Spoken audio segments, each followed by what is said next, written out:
When you are many, you are able to achieve so much more than when you're going alone. And you see, as a captain, in a team game, it doesn't matter whether you are great. If your team is average, you're not going anywhere.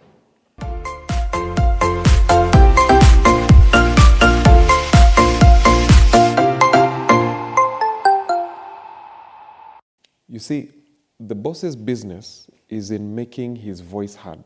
And the difference between a boss and a team captain is the boss wants to be heard. A team captain wants the voice of the team to be heard. It is more important for the voice of the team to be heard than for your own voice to be heard. When you are many, you are able to achieve so much more than when you're going alone. And you see, as a captain, in a team game, it doesn't matter whether you are great. If your team is average, you're not going anywhere. So it is more important for the voice of your team to be heard. It is more important for the people to feel that their dreams and their goals are being expressed through what you're doing. All right? And we'll talk more about that. And of course, the team captain has to be, I've talked about it, you have to be omnipresent, you have to be everywhere. I was just trying to wonder, now you've talked about your team having confidence in you. Yes. Does confidence come from the culture you build continuously, or you have to continuously inspire them through your actions plus your character? It is both. Yes. It is both internal and external. Okay? And there are a number of things that play into that. So, for example, in terms of performance, you have to be a good player. So, let me call that good player. You cannot afford to be a bad player. Now, I've not said best player. I've said a good player. It means your own performance must be good enough to warrant a place in that team. All right? So your performance is so important. You have to be able to perform to get to that level. People have to know that this guy, in his role, in his JD, he is skilled, he is able to perform and to execute his tasks. So you have to be good enough to warrant a place in that team. Meaning, even if you are not the captain, you would still get a job in that organization by virtue of your skills and your performance. So you have to do your job. This is very important because the job of a team captain mostly is telling other people to do their job. When you're working in an organization like a hotel, you'll find most of the time unaambia guys, hey, wewe unafaa kufanya hii, wewe unafaa kufanya hii. You are assigning tasks. So you're telling your F&B manager what to do, you're telling your teachers, your lecturers what to do, like in our case, the school and the hotel. You're telling lecturers what to do, you're judging their performance, and so as a result, you hold up a mirror. When you judge somebody else's performance, they also look at you. So when you're telling somebody else you needed to show up on time, they're also looking at you. So it is a combination of your performance and your character. So it's both of those things, okay? You have to be able to do that, and that is the job of a team captain. And you don't lead through your words more. You lead through your character. And probably this goes to both the managers and as well as the captain, that you need to understand as a manager, you cannot have people in your team who have got a flawed character, because this is pervasive. And as a manager, you need to make sure that your character is not flawed. You have to keep checking and improving yourself. First of all, the captain needs to be the hardest working person in the room. Note, here, I didn't say you're the best. You may not be the best player, but you have to be the hardest working player. Nobody works harder than the team leader. What do I mean? The GM, and I'm specifically talking about SMEs, because here you're 5, 10 years old, and you're trying to build a culture, and you're trying to break through to that next level of becoming a big enterprise and a corporate and a blue chip company. The GM, the CEO have to be the hardest workers. You have to show up first. You probably have to leave last in that organization.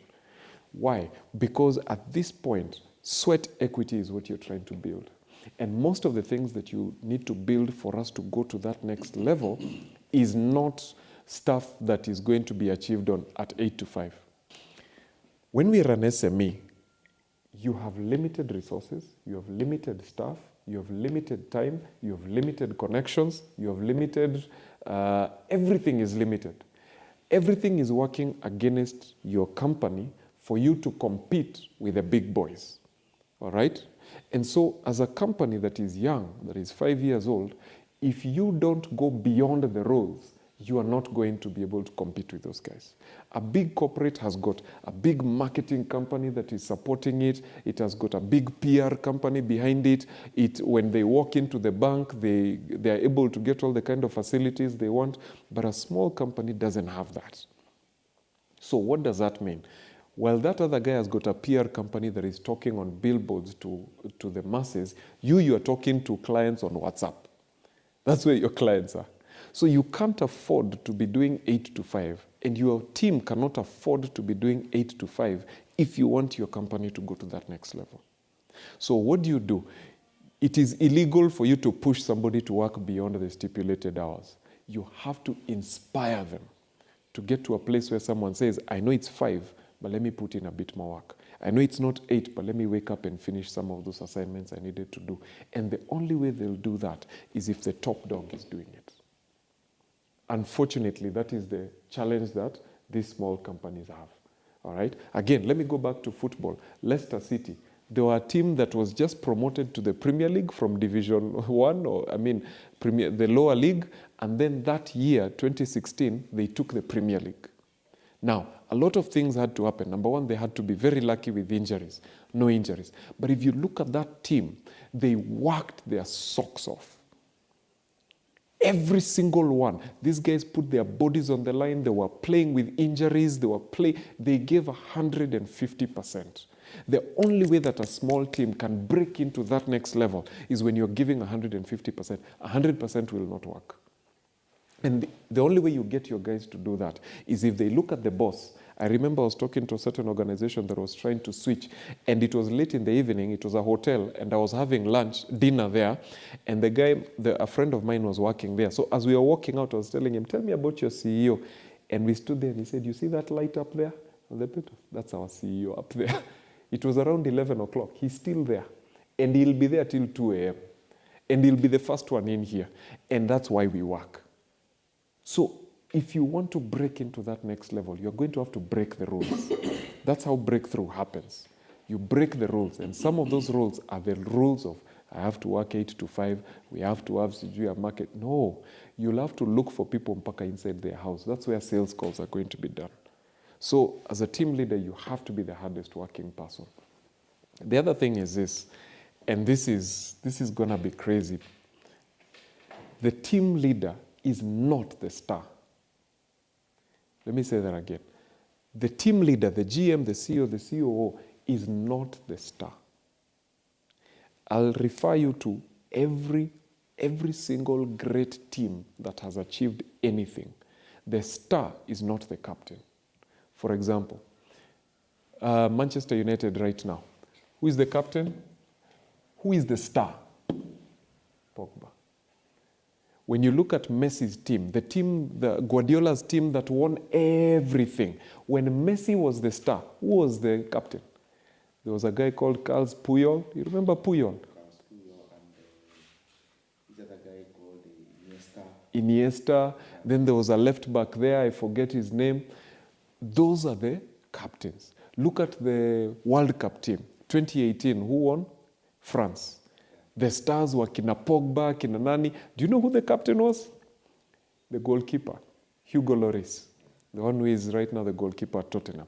Even go back, look at 2014 team, World Cup. It was Germany that won. The stars were Kina Ozil, Kina Toni Kroos, and all those guys. Who was the captain? I bet you can't guess without Googling. It was a guy. Try. No. A guy called Philip Lam. You remember Lam? A small, short guy. That was the coach. Look at Cristiano Ronaldo's team. That team that won 3 Champions League trophies on the trot. The guys who won La Decima. When Ronaldo was flossing there, this guy is a star. Who was the captain? Sergio Ramos. The captain is never the best. Very rarely is the captain the best player. And I'll explain why. Because when the captain is the best and most gifted player, people will look at you and say, you are so gifted, we cannot even compete. So, where we shine? You get what I mean? They don't compete. They look at Ronaldo, they say, aye, boss, you are so gifted, why should we work hard? We're a Beba team. And that is one of the traps. Actually, there are about 3 traps of leadership. The first trap is the perfect manager. When you are striving to be perfect as a manager, you want to be the star, your team's level is going to drop. People will look at you, they'll be afraid of you. They'll say, Uyo, he was born to be a GM. He was born to be the CEO. Hey, we can't manage, we can't compete. Let him just perform. So what happens? As a manager, your business is to hold the light. You are not the light. Your job is to hold the light. You have to hold the light in such a way that you're pointing it at the star. Because the character of a star is, look at me. You see Ronaldo? Look at me. That's the character of a star. It is me. They want the crowd to cheer them. They want their name to be on the newspapers. They want to be the one to do the TV interviews. They want to be the one whose voice is heard. In the meetings, they don't give people space. No, it is me who said. The star is very important, but unfortunately, the star very rarely has the character of a captain. The captain, as a GM, you need to allow your stars to shine. Because you know that the gift of this star can change a game. You get what I'm saying? You have, if you look at most hotels, you have an F&B manager who is a star, or a sales and marketing manager. I remember when we were at Sarova, we had a sales and marketing manager called Mwanzia. He was a star, all right? And this guy would close any deal. This guy would fill the hotel with one sales call, all right? And sometimes you need that star. And as the captain, you must be humble enough to allow that person to shine. Once you start competing with that person looks at you and says, okay, so you want to be better than me. And then instead of focusing their energies outside, they focus their energies on you. So as a team captain, allow your stars to shine. Stars will have their strengths and they have their weaknesses, just like you. But as a team captain, you need to be the one holding the light. Now, what's the power of holding the light? When you're the one holding the light, you determine what other people are looking at. Do you understand what I'm saying? The captain is the one holding the spotlight, and the star is the one shining. But you see, people will look at what you're pointing at. They don't look at you. So as a GM, you sometimes will decide, today we are pointing the light at this star.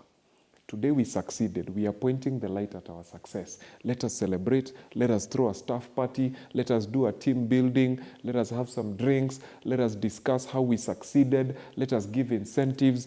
You are pointing the light at the success. But there'll come a time you'll need to point the light at people's mistakes. Yes, people have succeeded, they've done all that, but today we are focusing on this mistake. Why are we making this mistake all the time? Who are the people who are causing us to make the mistake? Is it a people issue? Is it a process issue? Is it a systems issue? You are the one holding the light because you're the one telling people, today I want us to focus on this. So a very important thing to understand is when you find a star in your team, accommodate them and make them feel at home because they need to perform for your team to win. The team would not have won without Messi. They can't win without Ronaldo. They can't win without Pogba. They can't win. Yesterday, Manchester United was playing, and the game changers were the Pogbas and the Cavani's against Tottenham. Those were the game changers, but they're not the captains. So you have to allow your star to shine, and that's a very important thing, all right?